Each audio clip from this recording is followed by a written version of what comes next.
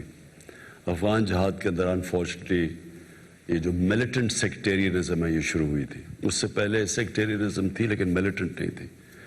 تو یہ بڑا انفارچونیٹ ہے کہ وہ گروپس بن گئے 89 کے بعد، جب وہ امریکنز گئے یہاں سے افغانستان سے، یعنی یہ جو ختم کر کے سوویٹس نکل گئے، تو وہ انفارچونیٹلی وہ جو ملیٹنٹ گروپس تھے وہ رہ گئے.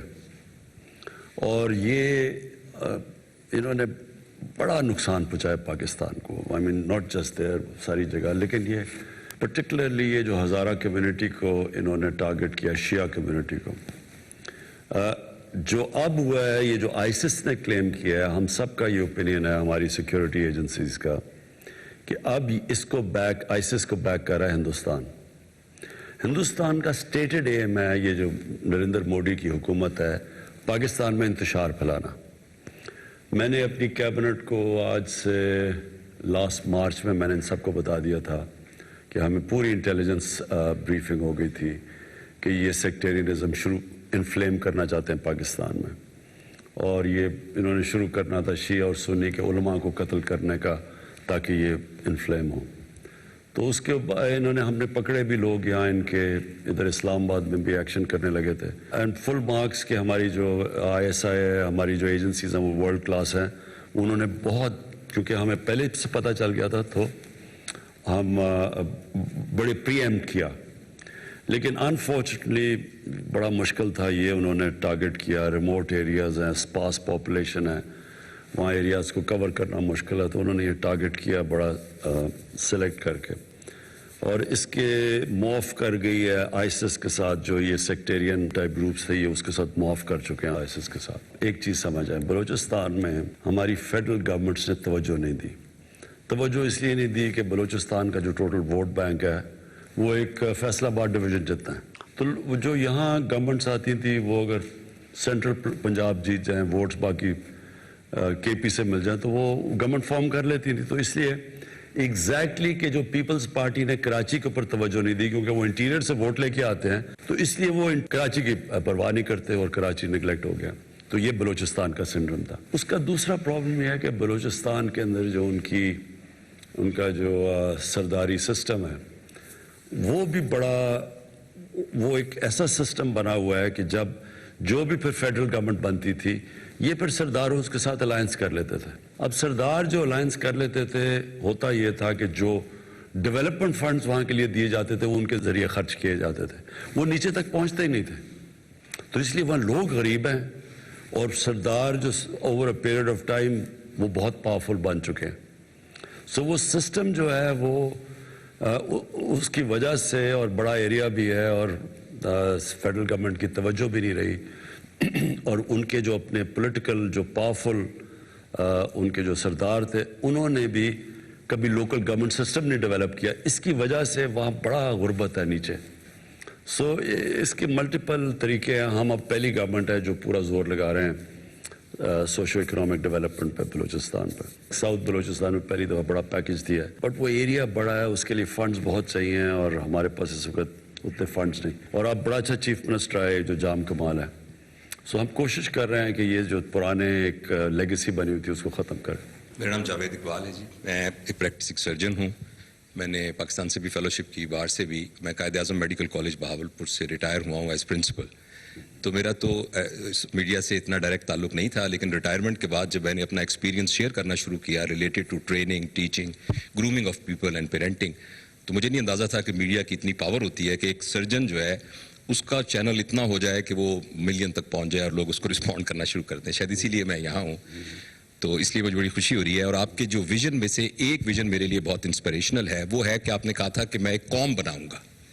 میرا یہ خیال ہے کہ جب آپ کو گورنمنٹ ملی تو اتنے چیلنجز تھے اکنامک سارے، کہ فارملی وہ قوم بنانے والا جو کام تھا وہ اب کرنے کا ٹائم آ گیا ہے. میرے پاس ایک چھوٹا سا فریم ورک ہے جس سے بغیر پیسے خرچ کیے ہوئے ہم شارٹ ٹرم اور لانگ ٹرم آپ کے اس ویژن کو امپلیمنٹ کر سکتے ہیں. شارٹ ٹرم میں یہ ہے کہ سر ہماری جو سڑکوں پر لوگوں کو پتہ نہیں ہے کہ تھوکنا کیسے ہے، لوگوں کو پتہ نہیں ہے کہ لائن بنانی ہے، لوگوں کو پتہ نہیں ہے جو چھوٹے چھوٹے سوشل جو ایک لٹریسی ہوتی ہے، اس کے لیے 3 ایریاز ہیں. ایک ہماری سول ایڈمنسٹریشن، ایک ہمارا اسکول, ایک ہماری مسجد.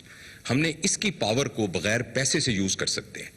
فار ایگزامپل, جس طرح آپ نے ہمیں بلایا ہے, آپ پورے پنجاب کے کمشنرز کو بلائیے اور بلا کے کسی ایکسپرٹ سے 2 صفحے کا ایک سوشل کیریکولم ڈیزائن کر لیجئے. جو ایکسپرٹ بنائیں گے تو اس کو ٹیکنیکل لرننگ آبجیکٹیوز کے حساب سے بنائیں گے. ان کمشنرز کو کہا جائے کہ آپ کی کمشنری میں جتنے لوگ موجود ہیں 15 دن کے اندر یہ پیغام ان تک پہنچنا چاہیے, اور ایک ماسٹر ٹرینر ان کو ٹرین کرے جو کہ اس کا ایکسپرٹ ہو.